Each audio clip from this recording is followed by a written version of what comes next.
Vamos continuar estudando sobre Jeabarim, esta que é a 38ª estação. É interessante nós sabermos o que o Senhor está falando a nós acerca dessa estação.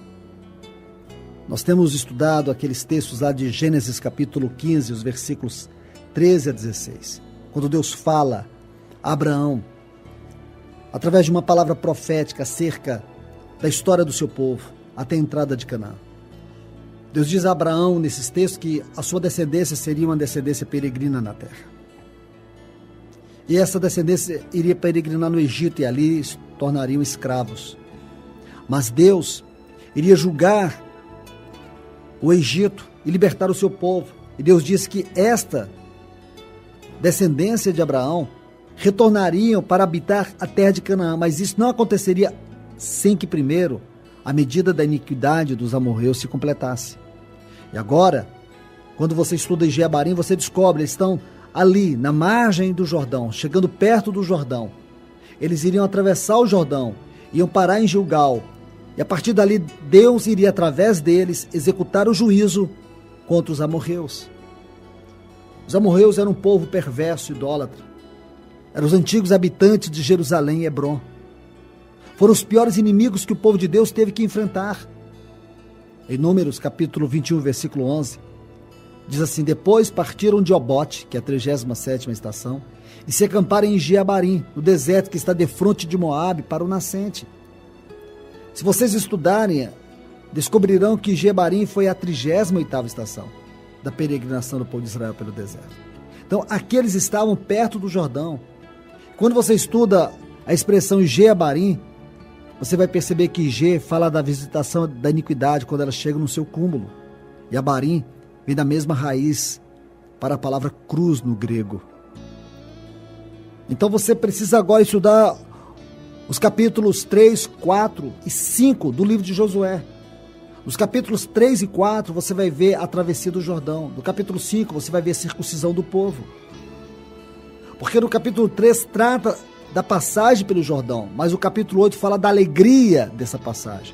Atravessar o Jordão significa a nossa emancipação, o batismo, porque o batismo fala de emancipação.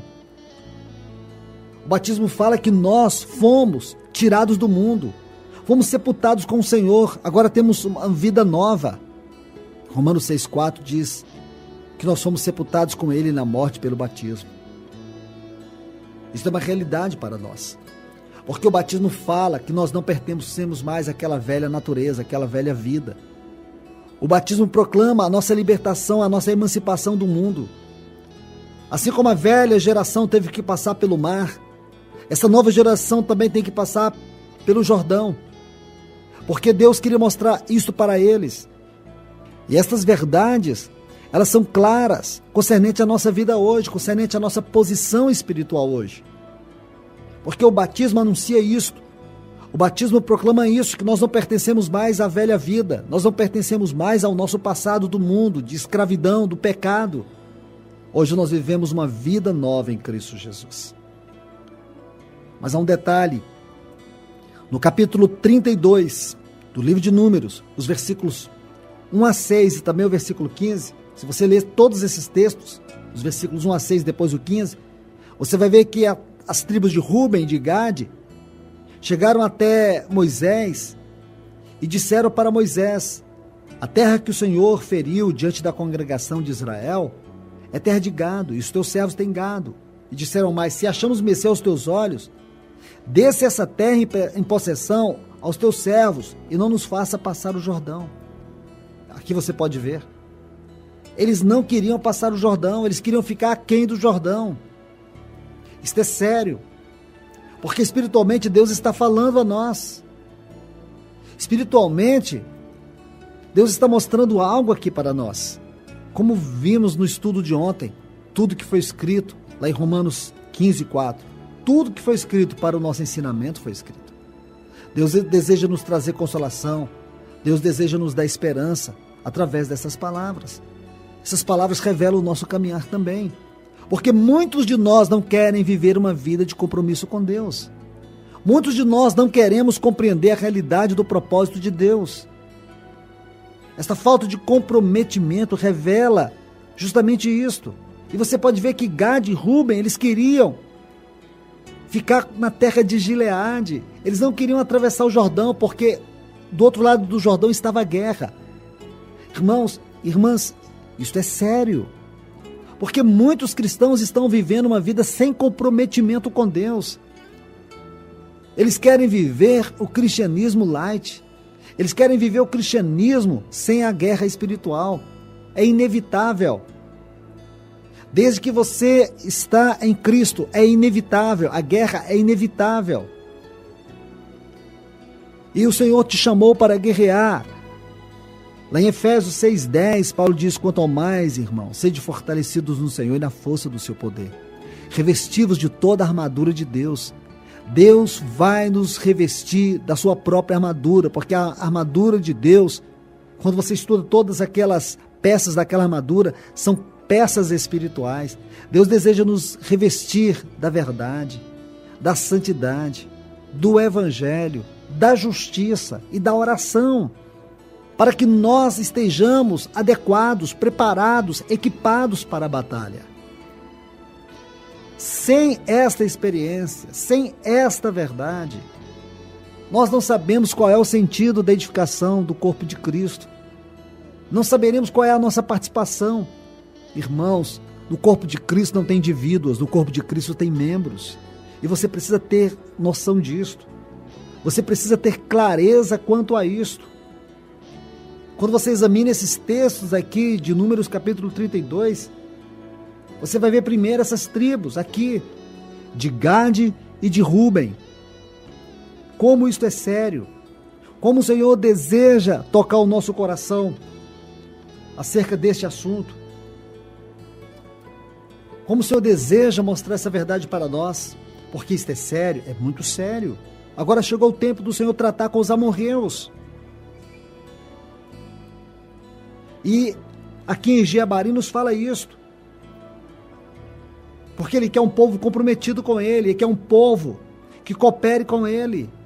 E é justamente isso que Ele está fazendo hoje na nossa vida. Ele está nos revestindo dEle para que nós estejamos preparados para essa batalha e para essa edificação. Edificação e batalha são duas palavras-chave que descrevem a obra de Deus. Então, quando você estuda o livro de Josué, você nota que esse livro trata especialmente das batalhas do povo de Deus. Porque a edificação foi prefigurada pelo tabernáculo, lá em Êxodo capítulo 25. Agora vem a batalha. Essas são as duas fases que o povo de Deus teve que viver. A primeira fase, quando eles saíram do Egito, eles se ocuparam com a edificação do tabernáculo. Agora, nessa segunda fase, eles estariam se ocupando com as batalhas. Agora eles puderam compreender que aqueles 40 anos foram usados por Deus para prepararem, para estarem prontos, para que eles pudessem ser adequados, para que eles tivessem correspondendo à vontade de Deus para executar o juízo de Deus sobre aquelas cidades cananeias. Esse livro de Josué, de modo especial, trata também da travessia do Jordão, como já vimos. Porque foi necessário que essa nova geração atravessasse o Jordão, assim como a velha geração passou pelo Mar Vermelho. Agora, aquela nova geração estava para entrar na terra. E por isso eles tiveram que passar pelas águas do Jordão, indicando que eles também não pertenciam mais ao mundo e que estavam publicamente declarando que pertenciam a Deus. Tudo ficou para trás. Esse é o testemunho do Jordão para aquela nova geração. Agora chegou o tempo de Deus julgar os amorreus e cumprir sua palavra, dada a Abraão lá em Gênesis, no capítulo 15, e os versículos 13 a 16. Irmãos, irmãs, eu quero resumir essa história lendo apenas Josué capítulo 10 e os versículos 12 a 14, que diz assim: Então Josué falou ao Senhor no dia em que o Senhor entregou os amorreus nas mãos dos filhos de Israel, e disse na presença dos israelitas: Sol, detente em Gibeão, e tu, lua, no vale de Aijalon. E o sol se deteve e a lua parou até que o povo vingou dos seus inimigos. Não está isso escrito no livro dos justos? O sol, pois, se deteve no meio do céu e não se apressou a pôr-se, quase um dia inteiro. Não houve dia semelhante a este, nem antes e nem depois dele. Tendo o Senhor assim atendido à voz de um homem, porque o Senhor pelejava por Israel. Então veja, no dia que o Senhor executou o seu juízo contra os amorreus, usando o seu povo como seu instrumento, nesse dia houve esse tremendo milagre, que hoje é atestado pela ciência. Na década de 80, em Greenbelt, em Maryland, cientistas da NASA, lá nos Estados Unidos, fizeram uma pesquisa para estabelecer a posição exata do Sol, da Lua e dos diversos planetas do nosso sistema solar. Harold Hill, presidente da companhia de engenharia Curtis, ele relatou o seguinte: precisamos desses dados para que satélites possam ser levados ao espaço para missões de exploração de corpos celestes, sem que entrem em colisão uns com os outros. Segundo Hill, eles pretendiam construir foguetes e naves não tripulados para muitas décadas. Irmãos, não é isso que nós temos visto hoje? Quantos satélites, quantas naves não tripuladas nós temos visto hoje serem lançadas no espaço? Algumas são enviadas para fazerem pesquisas lá em Marte e em outros lugares no espaço. Aviões não tripulados hoje já existem. Tudo isto é oriundo dessas pesquisas aqui, desse tempo aqui. O objetivo deles era traçar certas trajetórias, mas com precisão, para que as gerações futuras viessem receber todas as informações necessárias para pesquisas.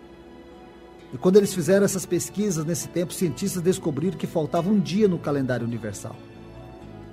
Eles colocaram os dados em um computador para que ele determinasse a exata posição dos astros, tanto no passado como no presente e no futuro.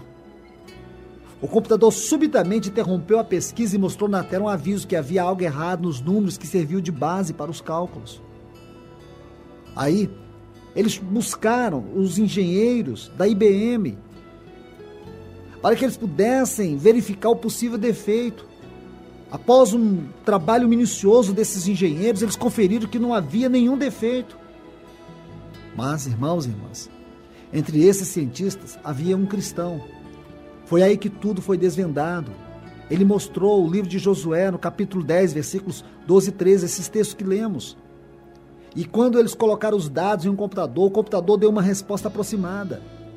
Eles puderam voltar dentro da história até o tempo de Josué e eles descobriram que aquele dia de Josué foi de 23 horas e 20 minutos.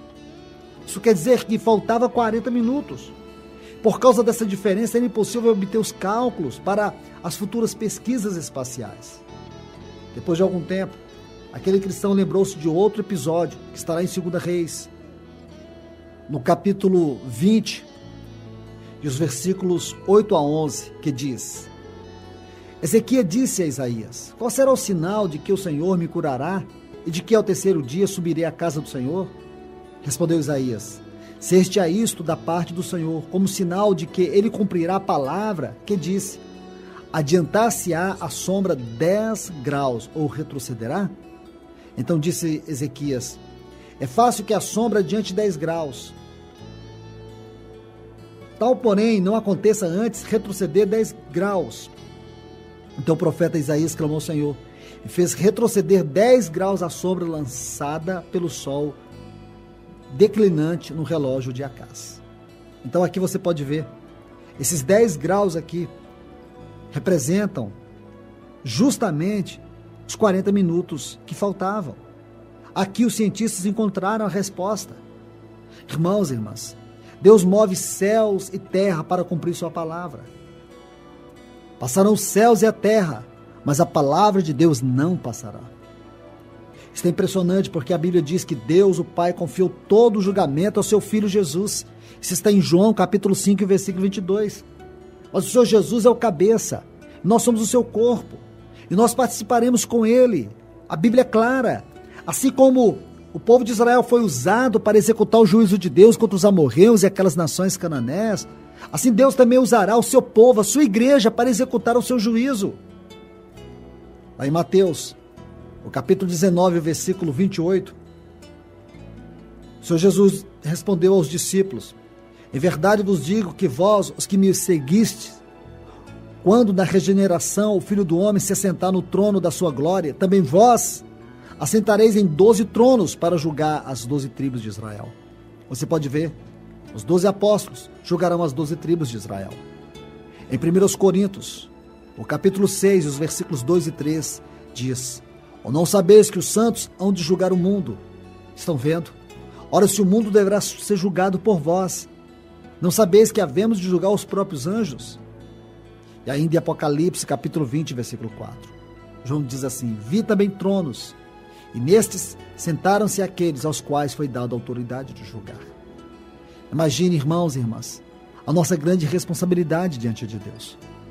Como precisamos ter consciência da grandeza do nosso chamamento celeste. Que Deus, pelo seu Espírito, venha abrir os nossos olhos e nos dá entendimento sobre isso. O Senhor tem pressa em cumprir a sua palavra. Em Mateus, o Senhor Jesus disse: não tivesse aqueles dias sido abreviados, ninguém seria salvo, mas por causa dos escolhidos, tais dias serão abreviados.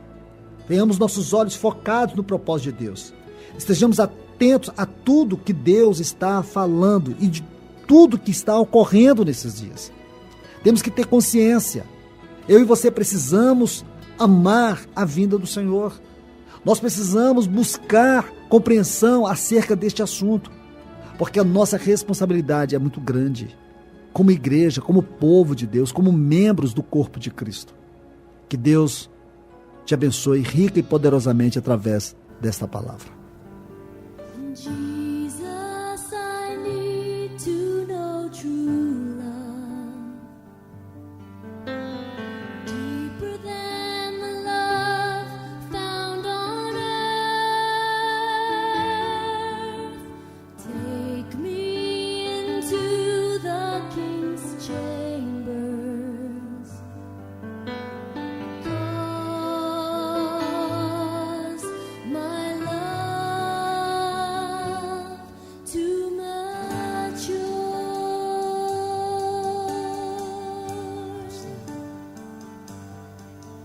Let me know the kisses of your mouth.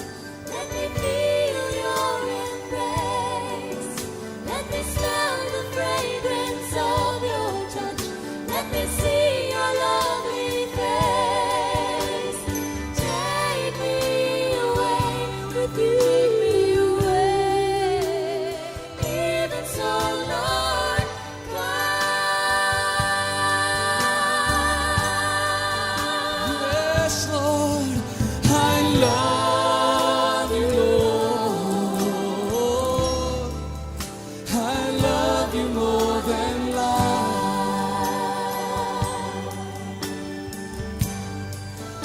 Oh, my Lord, I love you, Lord. I love you more than life. Let's sing, Jesus, I need to know true love, Lord. Jesus, I need to know true love, deeper than the love found on earth. Take me into the King's chamber, 'cause my love too much yours. Pai, em nome de Jesus, obrigado por tudo aquilo que estás ministrando ao nosso coração nessa tarde. Fale a cada um de nós, Senhor. Tu conheces a nossa necessidade. Tu sabes o quanto nós precisamos entender essas verdades no nosso coração, para que nós venhamos crescer na graça, no conhecimento e na experiência de viver Cristo nesse tempo. Como teu povo, como tua igreja, nós temos que ter consciência da nossa responsabilidade, do papel que nós fomos chamados e designados por ti a viver e executar nessa terra. Saber que nós participaremos juntamente com o nosso Senhor de todo o seu juízo, de tudo aquilo que ele vai exercer contra Israel, contra os anjos caídos e contra o próprio mundo. Mas sabemos que primeiro o Senhor julgará a tua igreja, julgará todos nós. Como está lá em 2 Coríntios capítulo 5, versículo 10. Nós teremos que passar primeiro pelo tribunal de Cristo. Pedro disse que nós seríamos julgados primeiro, que o juízo começaria pela tua casa. E a tua casa somos nós. Por isso, Senhor, nós temos que ter consciência da seriedade, da nossa responsabilidade. Nos leve a viver uma vida de comprometimento contigo. Em nome de Jesus, o teu amado Filho, é que faço esta oração. Abençoe o teu povo com esta palavra. Em nome de Jesus. Have become my soul precious.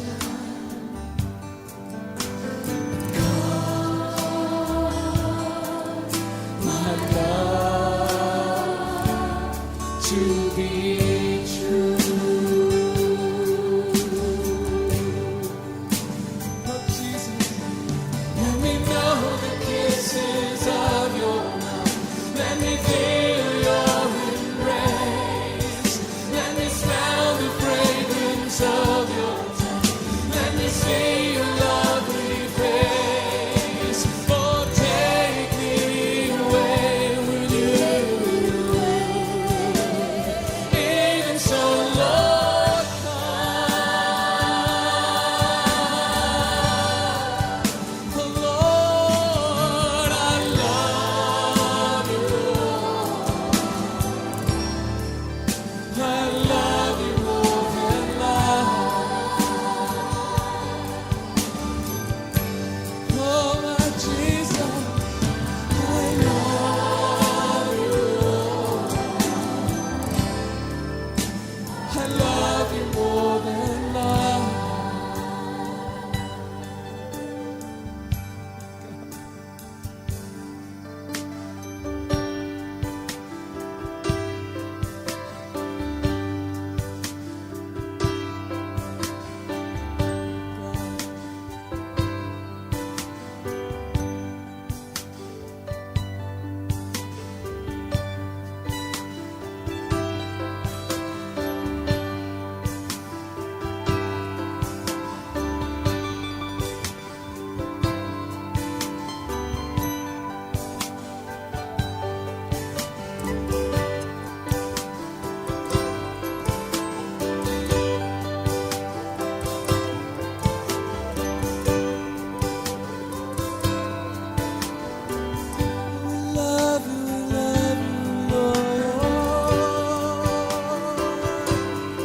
Love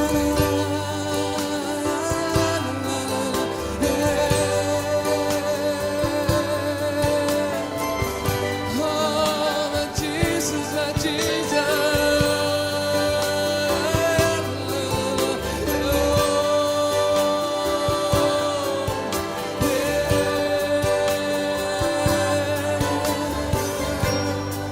I love you, I love you, I love you more than life.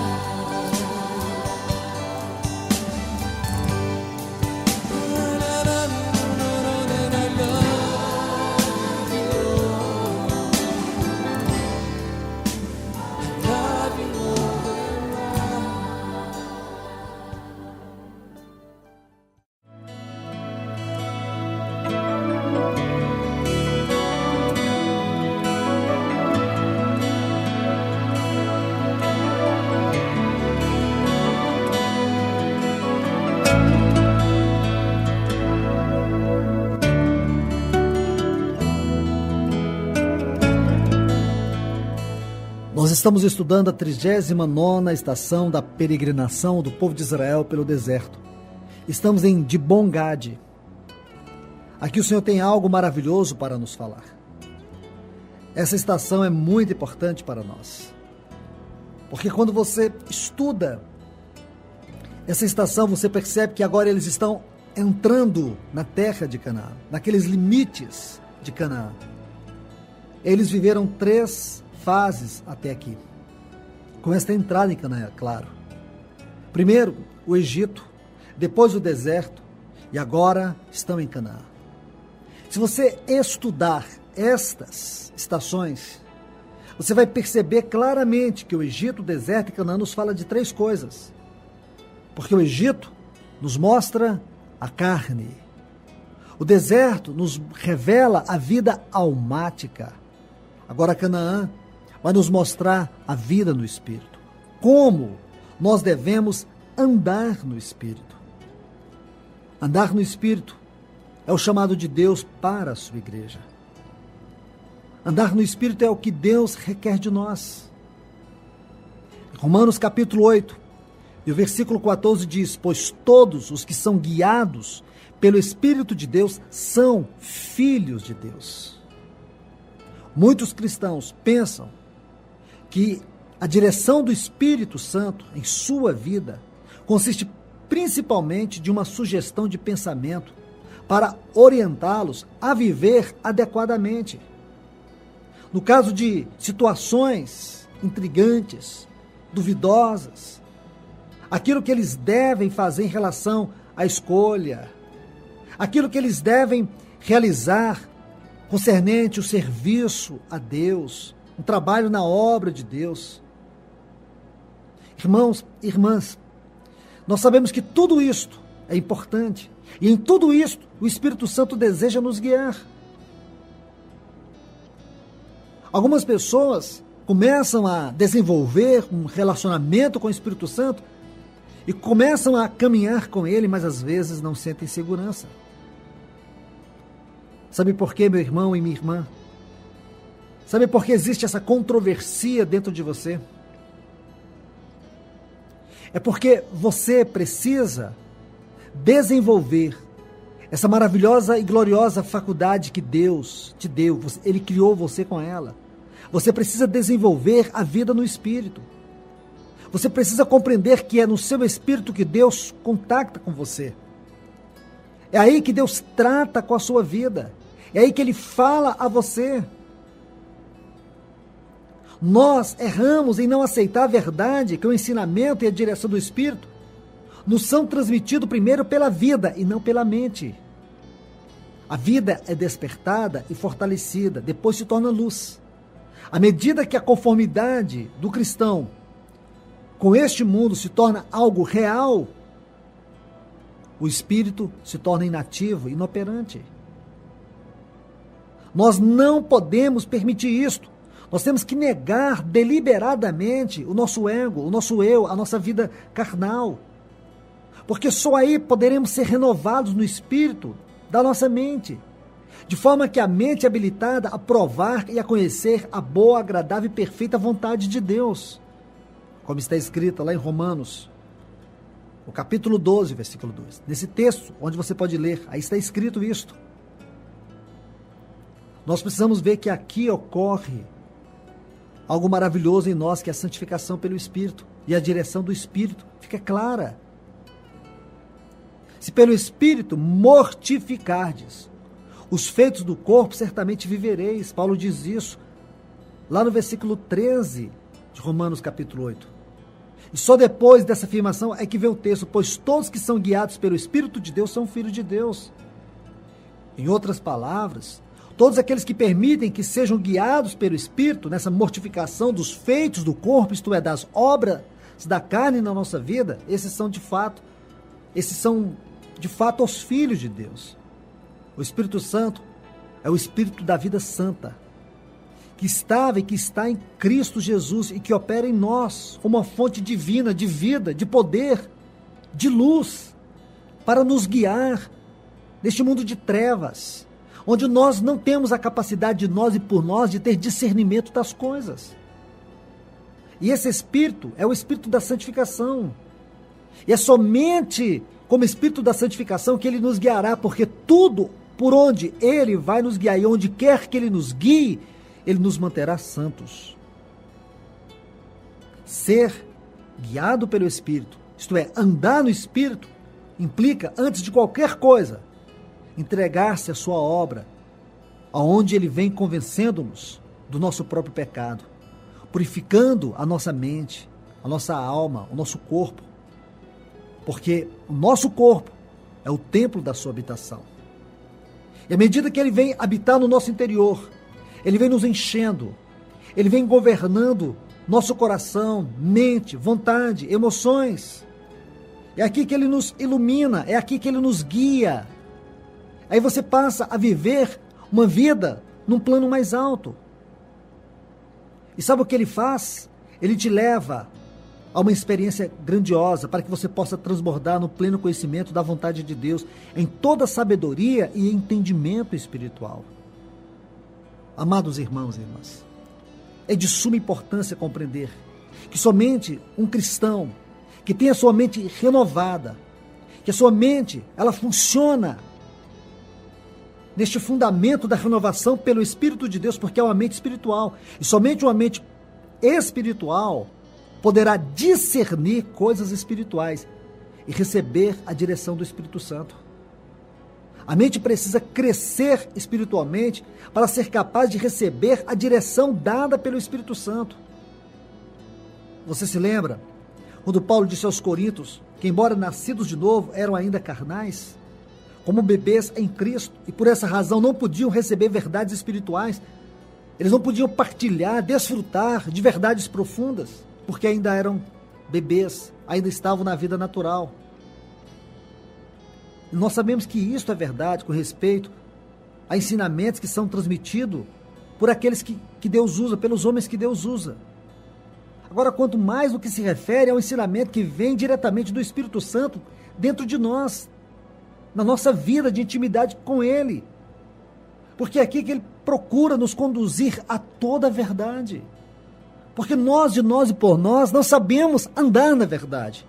Nós vamos errar, nós vamos desviar, nós vamos falhar.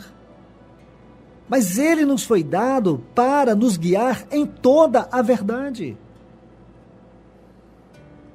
O Senhor Jesus, lá em João, capítulo 16, versículo 3, quando Ele falava do Paracleto, Ele diz: o Espírito da verdade, Ele vos guiará a toda a verdade. Porque não falará por si mesmo, mas dirá tudo o que tiver ouvido e vos anunciará as coisas que hão de vir. Veja a grandeza, a preciosidade desse texto. Veja o quanto isso é importante para mim e para você. Quando o Espírito vem habitar no cristão, ele fixa em nós a sua residência. Não na região dos pensamentos ou sentimentos, mas lá nas profundidades do nosso ser. No lugar em que se encontra a própria vida. Ali, no lugar mais secreto do nosso ser, mais profundo do nosso ser, que é o Espírito. Porque é aí que procede a fonte que é capaz de moldar a vontade e o caráter do cristão. É nessa região que ele respira, que ele move, que ele nos impele. Sua direção é resultado da sua atuação e da disposição sobrenatural que nos leva a adotar decisões conforme a vontade de Deus, não conforme a nossa vontade. Paulo, em Gálatas, capítulo 5, versículo 16, ele diz: andai no Espírito e jamais satisfareis os desejos da carne. Irmãos e irmãs, porque nós temos e somos impelidos, exortados a orar, a adorar. Porque Deus, na sua palavra, pelo seu Espírito, Ele tem nos exortado a viver uma vida de intimidade com Ele, uma vida de leitura constante da palavra. Por que não podemos tirar diante dos nossos olhos a palavra de Deus? Porque Deus sabe o quanto somos fracos. O que ocorre comigo, ocorre também com você. O Senhor tem revelado para nós a sua palavra. E Ele tem falado constantemente. E por que Ele, pelo seu Espírito, exige de nós maior dedicação, maior interesse pela sua palavra? Não é só para nos dar conhecimento, em primeira instância, porque Ele sabe o quanto somos fracos. E o quanto nós necessitamos estar conectado com a sua palavra. Porque nossa mente, ela é atacada por dardos inflamados do maligno a todo instante. E Deus deseja que a sua palavra, essa palavra que é escrita, ela é logos, mas à medida que ela penetra em você, gerando vida, é rema, essa palavra vivificante. Porque é somente pela palavra de Deus, por esta comunhão constante, incessante, na oração, na adoração, na palavra, é que nós podemos ter uma vida renovada a cada instante, a cada momento. Nós não podemos viver uma vida a ermo. O Espírito Santo, ele fez de nós a sua habitação. E sua direção em nós, através dessa disposição sobrenatural da sua vida dentro de nós, nos leva a cada dia a conhecer e experimentar a vontade e o propósito de Deus. Direção implica em seguir. Às vezes você se sente incomodado numa situação e não sabe o que fazer. É nessa hora que você tem que entender, Jesus Cristo é o caminho e somente o Espírito Santo poderá te guiar neste caminho que vai glorificar o Senhor. Porque tudo que Ele faz em nós visa a glória de Cristo. E nós não podemos viver uma vida que não visa a glória de Cristo. Toda a nossa vida tem que glorificar o Senhor. E o Espírito Santo está em nós para magnificar e glorificar Cristo. Cristo é o caminho. Sempre que você não tiver saída, Ele vai te mostrar Cristo. Ele vai te revelar Cristo. Ele vai te guiar em Cristo. O guiar do Espírito, a direção do Espírito, desfrutar isso requer uma mente muito tratável. Uma mente que está aberta à sua direção, às suas ordens. Irmãos e irmãs, que você e eu possamos entender isso. Porque se nós desejamos discernir o ensinamento do Espírito, a Escritura nos mostra que o ouvido, nosso ouvido, precisa ser tratado, circuncidados. Isto é, não uma circuncisão feita por mãos humanas, mas no despojar do nosso corpo, da nossa carne, da nossa força natural. A vontade e a sabedoria da carne precisam ser tratadas, crucificadas, negadas, para que os nossos ouvidos venham ser tratados, se tornem sensíveis à direção e à voz do Espírito Santo no nosso íntimo. Porque ser guiado pelo Espírito, essa direção do Espírito, é uma questão de fé. Em primeiro lugar, devemos aprender em santo temor e a cultivar e a agir na confiança de que o Espírito Santo está em nós, está fazendo sua obra em nossa vida. A habitação do Espírito em nosso interior é a consumação da obra divina da redenção. É o aspecto mais elevado e misterioso deste maravilhoso mistério da piedade, da encarnação do nosso Senhor, aquilo que Ele fez, sua pessoa e obra. E por isso você precisa agir em fé. Fé não é uma coisa tão simples e comum. A fé opera em nós como um sexto sentido, substantificando todas as verdades espirituais. E o Espírito Santo está comunicando no nosso íntimo, no nosso espírito, a vida divina. E o papel da fé não é julgar pelo que sente ou compreende, mas simplesmente se submeter a Deus para permitir que Ele realize aquilo que Ele quer. Em segundo lugar, depois dessa fé mais geral na habitação interior do Espírito, em nosso espírito, a fé precisa ser exercida em relação a cada aspecto da direção. Quando você coloca uma questão diante do Senhor, às vezes em sua simplicidade e esvaziamento, você espera por resposta. Mas irmãos e irmãs, você precisa em fé confiar em Deus, na sua direção, que Ele não vai negar. Mas Ele não vai fazer o que você quer, Ele vai fazer o que Ele quer. Essa direção cotidiana do Espírito no nosso espírito não deve ser esperada através de fortes impressões ou impulsos repentinos. Nós não podemos esperar intervenções surpreendentes. Nós temos que entender que Ele vai agir. E como Ele vai agir, somente Deus em sua graça, amor e misericórdia em nós poderá se revelar e se manifestar. Porque eu não posso, de forma alguma, crer em algo ou desejar que Deus faça algo, achando que eu tenho o poder de reivindicar isso porque eu quero. Não. Você tem que se submeter. Seja em qualquer situação, seja numa crise conjugal, seja num problema financeiro, seja numa doença, seja aonde for, em que situação for. Entenda, compreenda que você não tem o direito de reivindicar porque você acha que tem esse direito. Não. O Espírito Santo vai te direcionar, vai te mostrar o caminho, vai te mostrar Cristo em suas crises, vai te mostrar Cristo nas suas dificuldades, vai te mostrar o mover da graça de Deus em todas as situações que você deverá viver e passar. Porque os caminhos de Deus não são como os nossos caminhos. Os caminhos de Deus são elevados. As pessoas acham que elas têm o poder de conduzir Deus, de manipular Deus, de exigir de Deus. Quem somos nós para exigir alguma coisa, irmãos? Irmãs, nós não temos o direito de exigir nada. Nós temos o direito de ser guiados pelo Espírito de Deus. Esse direito é um privilégio de graça, é um privilégio de amor. O desejo de Deus é que cada um dos seus filhos seja guiado pelo seu Espírito todos os dias. Permita que o Espírito Santo guie por meio da fé, à medida que você crê, não somente que Ele está dentro de você, mas que Ele está pronto nesse instante. E Ele se encarrega da obra e da situação que você se preocupa, das situações que você não encontra resposta.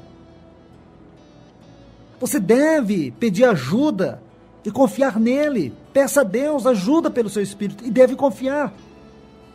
Mesmo que até agora você não tenha tido as respostas satisfatórias, mas entenda e confie, se entregue plena e absolutamente à direção dele, à vontade dele, porque você, de si e por si, jamais poderá ter uma vida cristã vitoriosa sem o guiar do Espírito Santo. Jamais. Entenda o caminhar dele, o mover dele na tua vida. Aprenda a discernir a direção dele.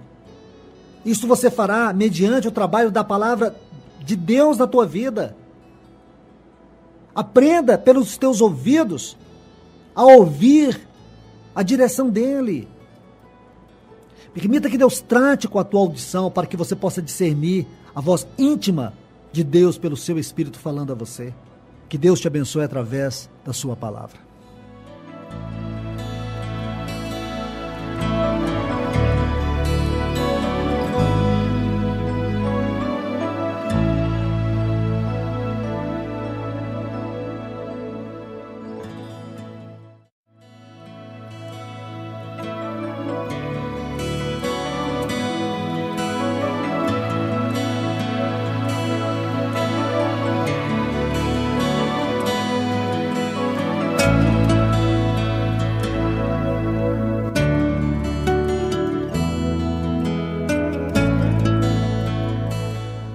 Eu quero prosseguir hoje abordando esse maravilhoso assunto aqui de Gibon-Gad, que é a 39ª estação. Como lhes disse no estudo passado, o povo de Israel estivera no Egito, estivera no deserto, e agora eles estão entrando para os limites de Canaã. Essas 3 esferas de regiões por onde eles passaram fala para nós de 3 coisas importantes: da vida da carne, da vida da alma e da vida no Espírito. Ontem eu estive falando com você acerca do andar no Espírito. Hoje eu quero abordar um pouco sobre a questão da carne na nossa vida, porque esse é um assunto sério. E muitos cristãos, eles desconhecem isso. Muitos cristãos, por mais que conheçam, não entendam a seriedade deste assunto que nos é revelado pela palavra de Deus. A questão da carne, da vida da carne. O que é carne? Se você estuda pela palavra de Deus, tanto no Antigo como no Novo Testamento, você vai ver que a palavra carne é muito bem explanada nas páginas das Sagradas Escrituras. A palavra carne no hebraico é bazar e em hebreu é sark. E sempre que a Bíblia faz uso frequente desta palavra, e de diversas maneiras, você vai ver que o sentido mais significativo observado e esclarecido, especialmente nos escritos de Paulo, faz referência à pessoa não regenerada. Fala do velho homem, do eu. Às vezes nós vamos encontrar uma referência à carne, aquela parte branda do corpo humano. Sabemos que um corpo humano é composto de carne, ossos e sangue. Então a carne é a parte do corpo por meio da qual percebemos o mundo que nos rodeia. Mas quando a Bíblia fala de uma pessoa carnal, fala de uma pessoa que segue o curso deste mundo. Vá atrás das sensações que a carne sente. Então, em primeiro lugar, a Bíblia fala da carne se referindo à parte branda do corpo humano. Em segundo lugar, a Bíblia faz referência ao corpo humano.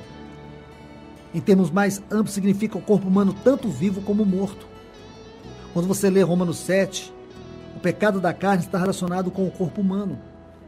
Paulo diz assim no versículo 23, vejo em meus membros outra lei, em guerra com a lei da minha mente que faz-me cativo da lei do pecado que vive em meus membros. Aí depois você vai ver Paulo, ele continua no capítulo 8 explicando que se queremos vencer a carne, devemos dar morte às ações do corpo por meio do Espírito. É o versículo 13. Por isso a Bíblia usa a palavra sarque para indicar não só a carne psíquica, mas também a carne física.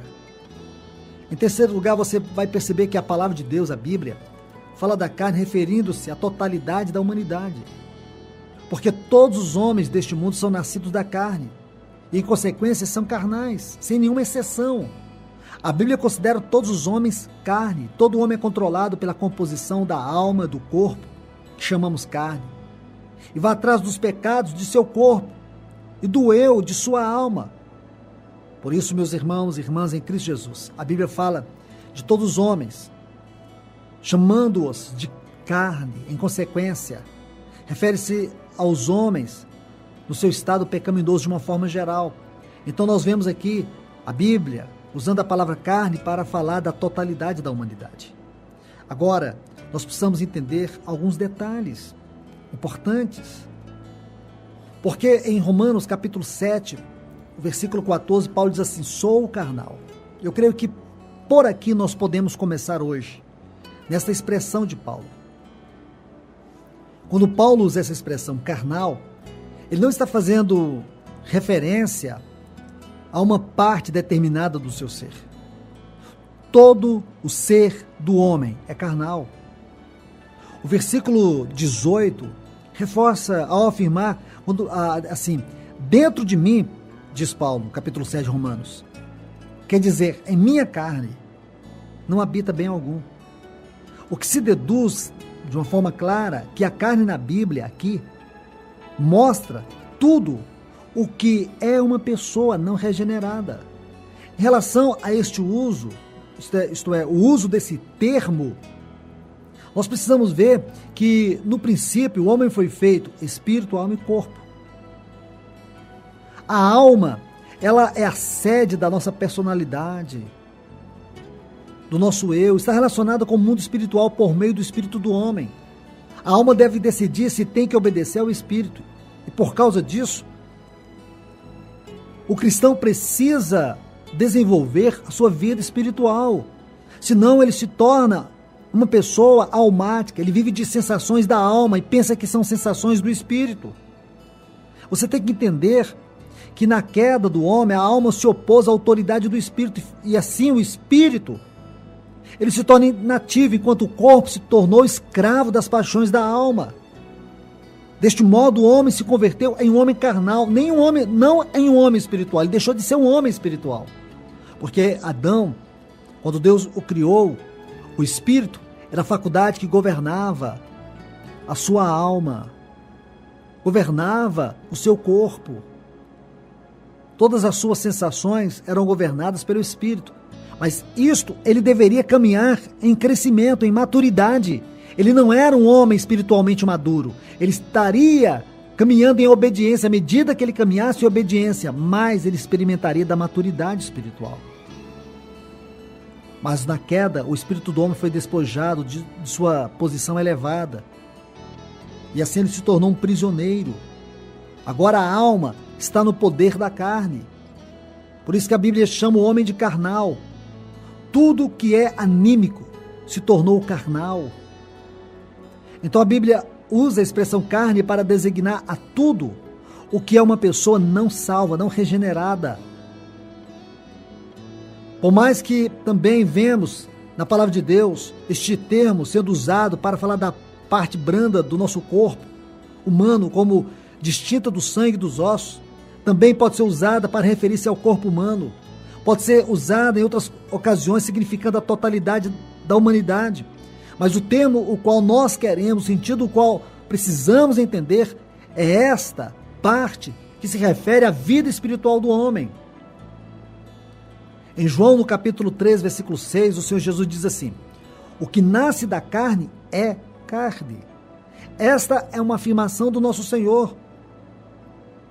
O homem, por conseguinte, ter nascido do homem, ele é carne. Mas qual homem a qual me refiro? Ao primeiro homem, aquele homem que caiu, aquele homem que se tornou carnal.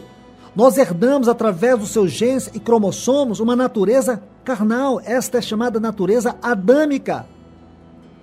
Tudo o que o homem herda de seus pais pertence à carne. Não se faz distinção se o homem for mau, ímpio, estúpido, inútil, cruel. O homem é carne.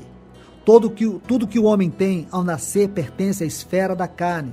Se encontra dentro desse limite. Isso nós chamamos de limite mundano.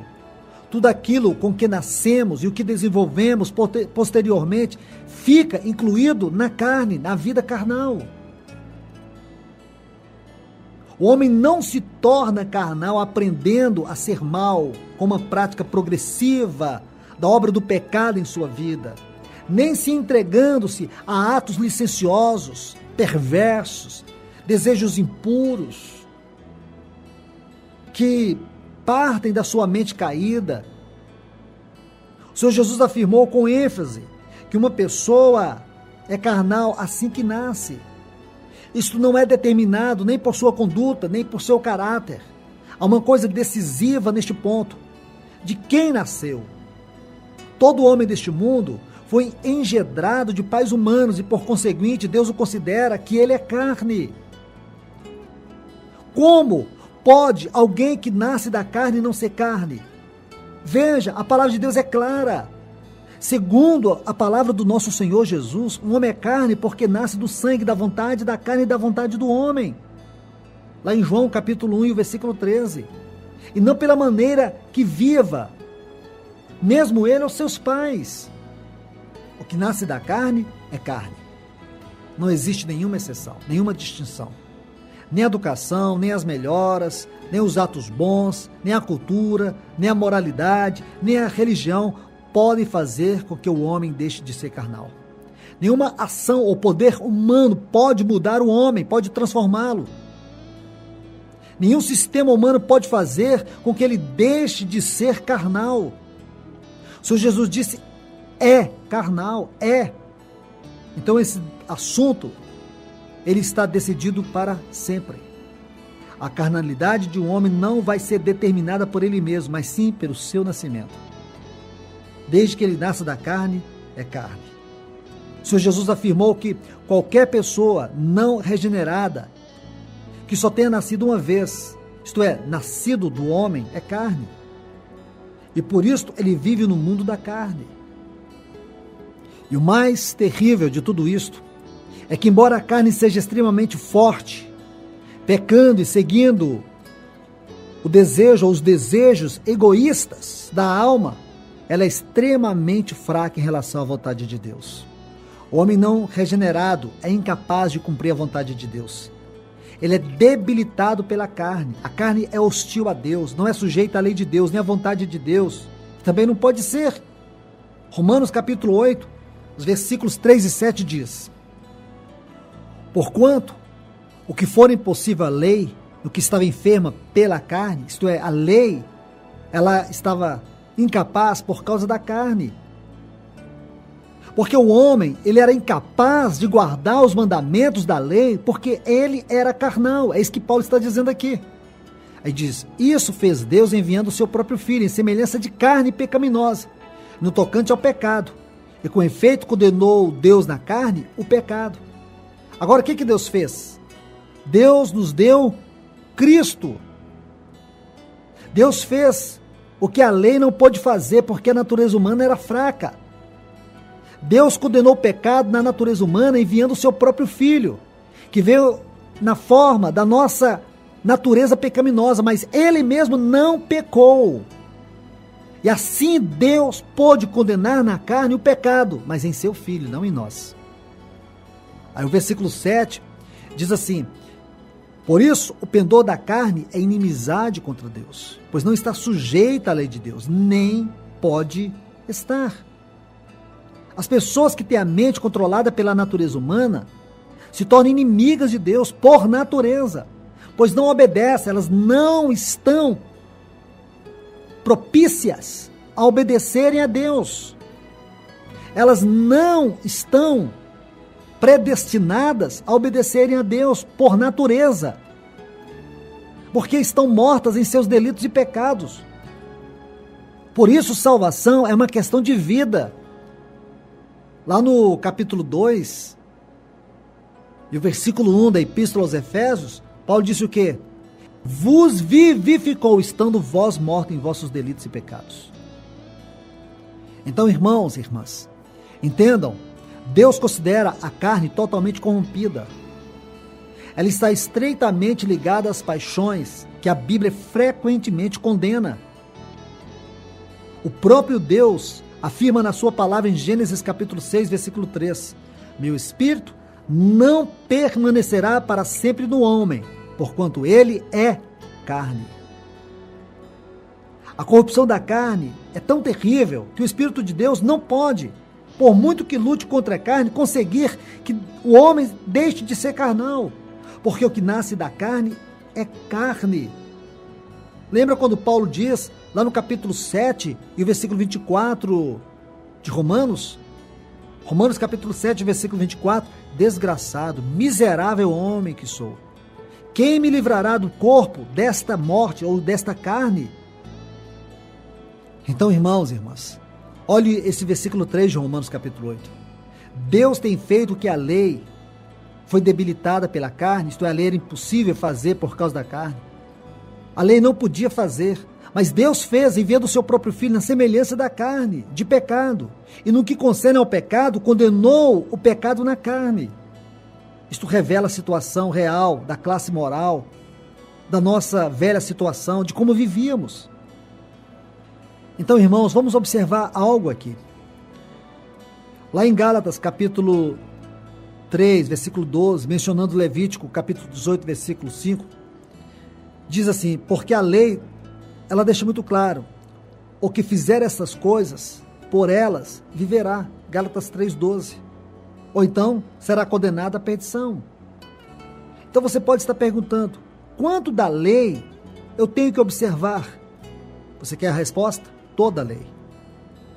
Diz assim, Tiago 2:10, o que observa toda a lei, mas falha em um ponto, faz-se culpado de toda. Romanos 3:20 diz, porque nenhum ser humano será justificado aos seus olhos pelas obras da lei, posto que da lei vem o conhecimento do pecado. Quanto mais se deseja observar a lei, mais se descobre quão pecador é. Quanto mais você olhar a lei, mais você vai ver quão miserável você é. Porque o princípio espiritual da lei, isto é, porque Deus nos deu a lei, foi para revelar nossa completa incapacidade e pecaminosidade. Agora você veja que a reação de Deus à total pecaminosidade de todos os homens é dar-nos o seu Filho para a nossa salvação. Seu método foi enviar seu próprio Filho à semelhança da carne pecaminosa. Seu Filho sem pecado. Por isso ele se tornou o único qualificado para nos salvar. Observe essa expressão, a semelhança da carne pecaminosa. Descreve sua encarnação. Como ele tomou um corpo humano e se une com a humanidade. O Filho unigênito de Deus é mencionado em outro ponto, como o verbo que se fez carne, lá em João capítulo 1, versículo 14. Sua vinda, a semelhança da carne pecaminosa, João diz, se fez carne. Sua vinda, a semelhança da carne pecaminosa, e o se fez carne desse versículo, aqui do versículo 14, o qualificou como o Filho de Deus encarnado para ser o nosso Redentor. Por isso o nosso versículo, isto é, que nós estamos lendo Romanos 8:3 como nosso texto áureo, explica também de que maneira a palavra se fez carne. A ênfase aqui é que ele, o Filho de Deus, e portanto, sem pecado, ele veio na forma de carne pecaminosa. Mas ele viveu e permaneceu como Filho de Deus sem pecado. Por isso, ele foi qualificado como nosso Redentor. E foi aqui que Deus nos salvou. Qual o propósito da encarnação? A explicação que a palavra de Deus nos dá é o sacrifício pelos pecados. E esta é a obra da cruz. O Filho de Deus tem que expiar nossos pecados.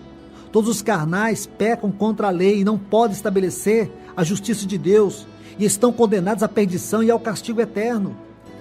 Mas o Senhor Jesus, ao vir a este mundo, toma essa semelhança da carne pecaminosa e se une tão completamente aos seres carnais, que estes são castigados pelo seu pecado na morte que ele morreu lá na cruz do Calvário. Veja, ele não podia sofrer a condenação da morte, os sofrimentos da morte, porque ele viveu sem pecado. O pecado não tinha participação na sua natureza e nem na sua carne, porque o pecado nunca o tocou. Isto é, ele nunca cometeu nenhum pecado. Mas ele sofreu porque tem a semelhança da carne pecaminosa. Na posição de uma nova cabeça corporativa, o Senhor Jesus incluiu todos os pecadores em seu sofrimento. E isso explica o castigo que ele sofreu por causa do nosso pecado. Como sacrifício pelo pecado, o Senhor Jesus, ele sofreu por todos que estão na carne. E por isso ele condenou o pecado na carne. O que é sem pecado, que a Bíblia nos mostra, foi feito pecado por nós, para que ele morra pelos nossos pecados. E ao morrer na carne, leva à cruz o pecado na carne. É isso que quer dizer a frase, condenou o pecado na carne. Condenar é julgar, é impor um castigo. O julgamento e o castigo do pecado é a morte. E a morte só retém aquilo que o pecado toca. E por que a morte não pôde reter ele? Porque nele não havia pecado. Embora ele levasse sobre o seu corpo todos os nossos pecados, mas ele podia morrer por nós. E ele estava qualificado para isso. Sabe por quê? Porque ele não tinha pecado. Por isso o Senhor Jesus dá morte ao pecado em sua carne. Podemos ver em sua morte a morte da morte e a morte do pecado. Ele não somente julgou na sua carne os nossos pecados, mas também o próprio pecado. Assim, o pecado já não tem nenhum poder sobre os que estão unidos a ele pela sua morte. O pecado não tem poder sobre nós. Nós não podemos dar ocasião para que o pecado nos domine, porque na morte de Cristo, o pecado foi vencido. A libertação do castigo e do poder do pecado que Deus nos dá se realiza na obra que o Senhor Jesus cumpriu lá na cruz do Calvário. Agora, nessa maravilhosa salvação, nós temos a vitória sobre a carne, porque a nossa vitória hoje é a vitória de Cristo. A nossa vida hoje é a vida de Cristo. Nós vivemos pela sua vida. Sua vida hoje é a vitória em nós.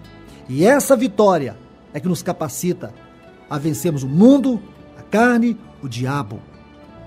Que Deus, pelo seu infinito, grande e poderoso amor, venha falar ao nosso coração. Que a sua palavra viva e eficaz possa magnificar essas verdades dentro de nós. E que cada dia você possa compreender e experimentar pelo andar no Espírito o que significa viver uma vida cristã vitoriosa em Cristo Jesus.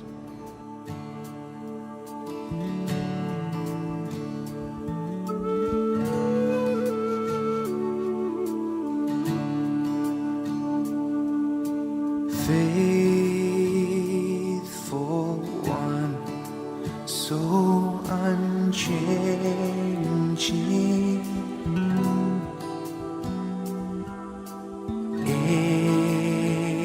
ageless one,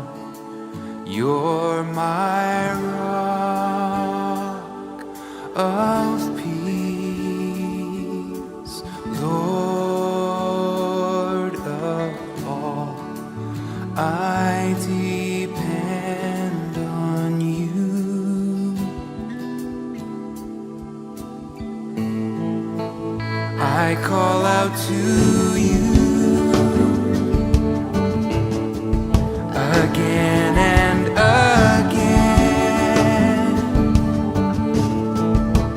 I call out to you, oh yes, again and again. You are my rock in times of trouble. You lift me up when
in the middle of trouble, in the storm of uncertainty, Lord, you're the one thing we count on. Every day, your faithfulness.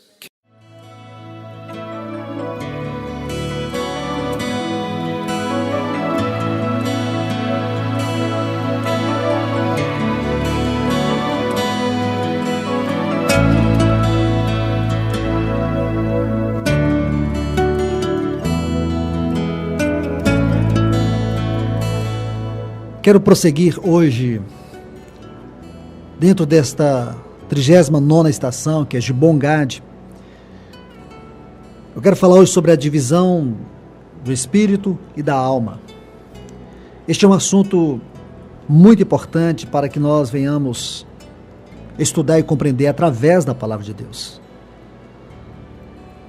O cristão que se esforça em ser contatado por Deus, em ter uma vida de intimidade com Deus, ele precisa conhecer o ensino da palavra de Deus acerca da alma e acerca do espírito. Nós sabemos que as faculdades da nossa alma são mente, vontade e emoções.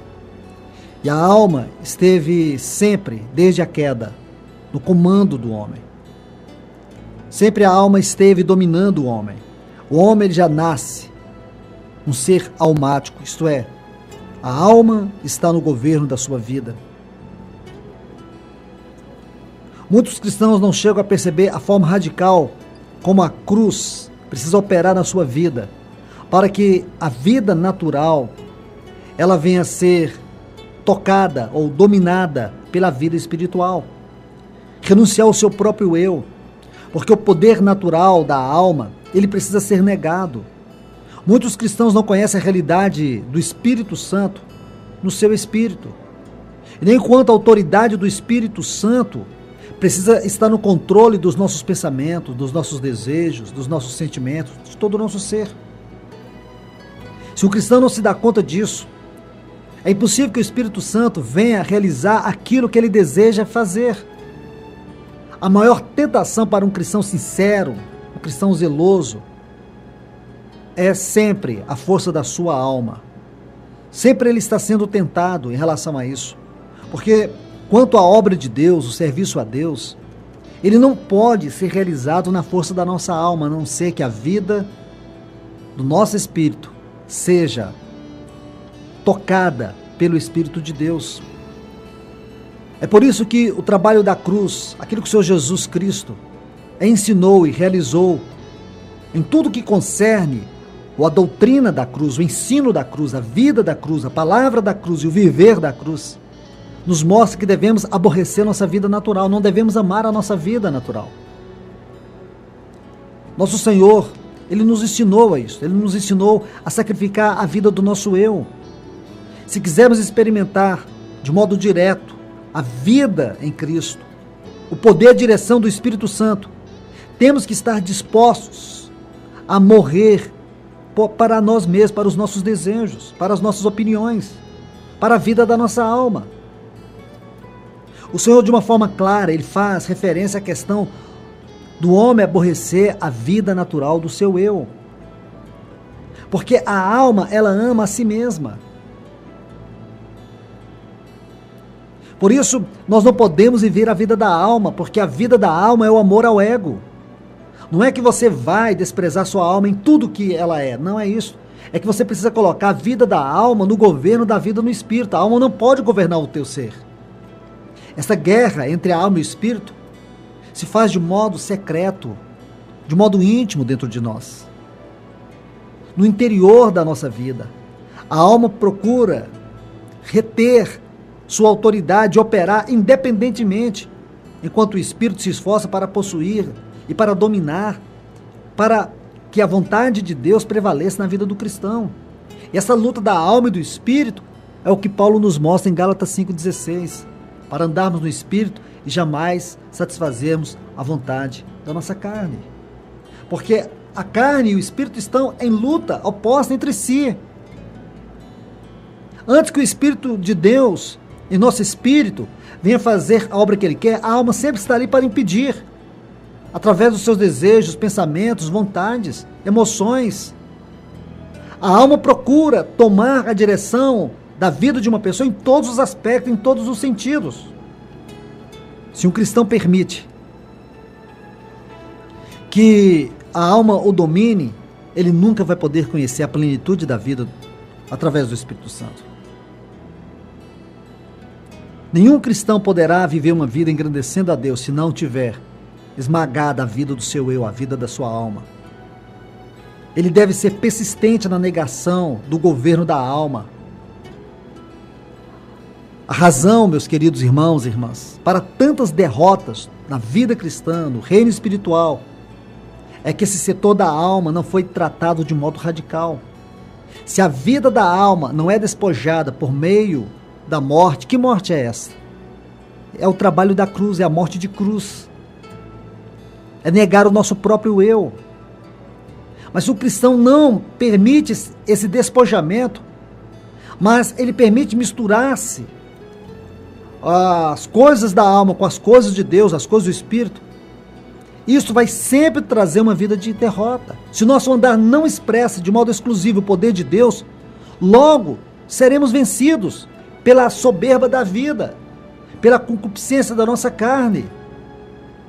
Meus irmãos e irmãs, nós temos que saber de uma vez por todas que nossa vida natural é um obstáculo à vida espiritual.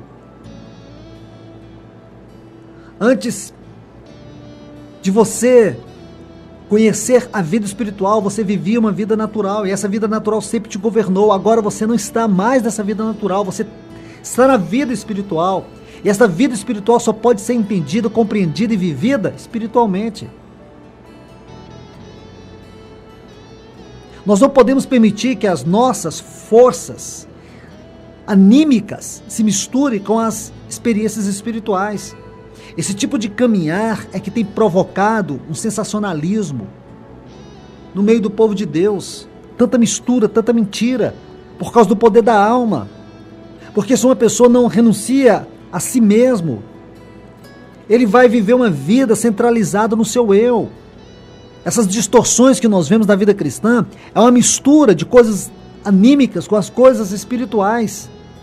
Essa emoção anímica é o sensacionalismo religioso que nós conhecemos. Deus não quer isso para nós. O espírito, ele precisa ser liberado, mas para que isso aconteça, a alma tem que sair do controle. A mente, se estiver em atividade excessiva, pode afetar e perturbar a quietude da vida espiritual. Por isso nós precisamos treinar a nossa mente através da palavra de Deus e através da obra do Espírito Santo, habitando em nós, para que nós tenhamos uma vida espiritual sadia. O pensamento, a vontade, a emoção, que são as faculdades da alma, sempre tendem naturalmente a rebelar-se contra o Espírito. A mente, a vontade, a emoção se recusam a ser dirigida pelo Espírito. A vida do seu espírito tem que dominar a mente, a vontade e a emoção, que são faculdades da alma. Se um cristão ele está nessa condição, ele jamais vai poder, isto é, na condição da sua alma, das suas faculdades almáticas, estarem no domínio, no governo, naturalmente esse cristão nunca vai saber o que é viver uma vida cristã adequada. Lá em Hebreus capítulo 4, versículo 12, o escritor dessa maravilhosa epístola diz que a palavra de Deus é viva e eficaz. É mais cortante do que qualquer espada de dois gumes. E penetra até a divisão da alma e do espírito, para poder trazer à luz todos os discernimentos ou todas as proposições interiores do coração humano. Irmãos, irmãs, veja algo maravilhoso. Porque quando você entende o versículo 12 de Hebreus capítulo 4, você percebe nesse contexto como ele tem um significado especial. Porque o Espírito Santo nos ensina ali nesse texto a experimentar a divisão do espírito e da alma. A divisão desses dois não é uma mera doutrina. É de modo preeminente uma vida, uma necessidade para mandar adequado. Mas qual é o significado essencial para a nossa vida? Em primeiro lugar, Somente por meio da palavra e por meio do Espírito que nos reveste, Deus capacita o cristão a diferenciar na prática as operações e expressões do Espírito como distintas das da alma. Assim o cristão pode entender o que é do Espírito e o que é da alma. A divisão desses dois elementos denota adicionalmente que através da cooperação voluntária de um cristão, ele pode seguir o caminho espiritual puro. E assim a alma não tem como impedi-lo a viver uma vida que agrade a Deus. O que o Espírito Santo nos apresenta aqui em Hebreus capítulo 4, você vai ver que esse assunto está envolvido ali no ministério do sumo sacerdote, que aqui nós sabemos espiritualmente que é o Senhor Jesus, aqui o sacerdócio do Senhor Jesus. E isso tem algo que está relacionado conosco. Quando o versículo 12 declara que a palavra de Deus é viva, eficaz, é mais cortante do que qualquer espada de dois gumes, penetra até a divisão da alma e do espírito, e de juntas e medulas, e apta para discernir os pensamentos e intenções do coração humano, você vê que o versículo 13 nos informa que não há criatura alguma encoberta diante dele. Antes, todas as coisas estão nuas e patentes aos olhos daquele a quem havemos de prestar contas. Esses versículos nos dizem até que ponto o Senhor Jesus cumpre sua obra como sumo sacerdote com respeito ao Espírito e à alma. Você vê que o Espírito Santo aqui vai comparando o cristão a um sacrifício sobre o altar. Quando você volta lá para o Antigo Testamento, quando se apresentava uma oferenda, atava-se seu sacrifício ao altar. O sacerdote vinha e matava sacrificava aquele animal com uma faca afiada, partindo-a em duas partes, separando até a divisão das juntas e dos tutanos, pondo assim à vista tudo que antes tinha estado escondido da vista humana. Depois era queimado com fogo, como uma oferenda a Deus. O Espírito Santo usa esse ato para ilustrar a obra do Senhor Jesus em nós e a experiência nossa com o Senhor. Tal como aquele sacrifício do Antigo Testamento, que era partido em duas partes pela faca, de modo que as juntas e os tutanos ficassem expostos e separados, também o cristão hoje, de sua alma e seu espírito, separados pela palavra de Deus. Como ocorreu com o nosso sumo sacerdote, o Senhor Jesus. Isto é, para que a alma não possa afetar o espírito não fique sob a autoridade da alma, mas cada um achará seu lugar de descanso, sem que haja confusão ou mistura, para que tenhamos uma vida adequada, uma vida emocionalmente sadia, uma vida espiritualmente madura. Assim como no princípio a palavra de Deus tinha operado sobre a criação, separando luz das trevas, assim também agora opera dentro de nós, como a espada do Espírito, penetrando até a separação do Espírito e da alma. Daí que a mais nobre habitação de Deus, que é o nosso Espírito, esteja totalmente limpo, separado dos desejos, vis da nossa carne. Amados irmãos e irmãs, devemos considerar que nosso espírito é o lugar em que Deus habita, onde está o seu espírito, e que nossa alma, com toda a sua energia, fará verdadeiramente a vontade de Deus conforme revelada aqui nesse texto de Hebreus capítulo 4, versículos 12 e 13.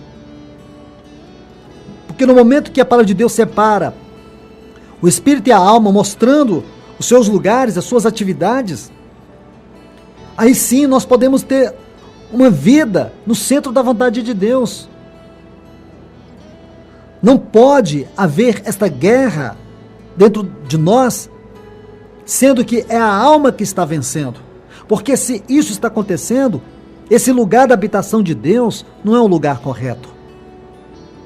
Como o sacerdote antigo dividia em dois o sacrifício, assim também nosso Senhor, o sumo sacerdote, através do seu Espírito, usando a sua palavra, está dividida a nossa alma e o Espírito. Como aquela faca sacerdotal era tão aguda que o sacrifício ficava partido em dois, penetrando até a separação das juntas e medulas e os tutanos, Deus, através da sua palavra, pelo seu Espírito, tem usado corretamente. Por isso ela é viva e é eficaz, porque ela cumpre o propósito. E assim nós podemos ter uma vida que agrada a Deus, porque a palavra de Deus é viva, porque tem um poder vivo, ativo, porque sabe como trabalhar. Essa palavra é aguda, É uma espada de 2 gumes, porque pode penetrar até a alma, alcançar ao mais íntimo do espírito. A palavra de Deus guia seu povo a um reino mais profundo, muito mais do que mera sensação, sensacionalismo, emocionalismo. A palavra de Deus nos leva ao reino da atividade do Espírito. Os que querem ser estabelecidos em Deus devem conhecer o significado dessa penetração da palavra de Deus em nosso espírito. Porque só o Espírito Santo pode nos ensinar o que é a vida da alma e o que é a vida do espírito. Se depois que o cristão aprende a diferenciar na prática essas 2 classes de vida e chega a captar seus respectivos valores, aí sim, esse cristão, ele passa a viver uma vida nas alturas, ele sai da superficialidade e passa a viver uma vida nas alturas. Só ele pode viver uma vida de descanso. A vida da alma nunca pode nos proporcionar descanso, somente uma vida espiritual que agrade a Deus. Que Deus te abençoe rica e poderosamente. Que Deus continue falando ao teu coração. Que a palavra de Deus possa penetrar dentro da tua alma, dentro do teu espírito, a fim de efetuar a vontade de Deus. Que o Senhor possa mostrar para você a importância de tudo isso. A necessidade que você tem de compreender esta verdade, de viver esta verdade. Que Deus te abençoe em Cristo Jesus.